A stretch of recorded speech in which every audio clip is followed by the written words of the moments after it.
এদিন এই সংবিধানকে ছুঁড়ে ফেলা হবে। যে সংবিধান যারা ছুঁড়ে ফেলতে চায় তাদেরকে স্বাধীনতা বিরোধীর সাথে উনি অ্যালাইন করলেন, ট্যাগ করলেন মাননীয় স্পিকার।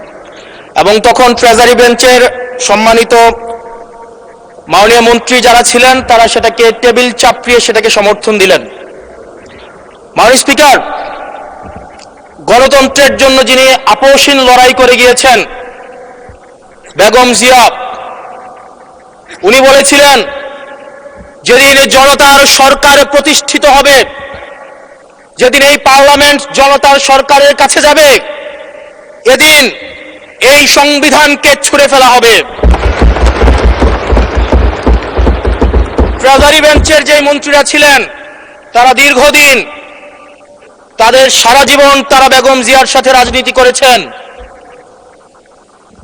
এই সংবিধান ছুঁড়ে ফেলার সাথে স্বাধীনতা যুদ্ধাপরাধীর অ্যালাইন করার যেটার হাততালি তারা দিয়েছেন, সেটির মধ্য দিয়ে বেগম জিয়াকে তারা মূলত অপমান করেছেন কিনা তারা সেটা ভেবে দেখবেন।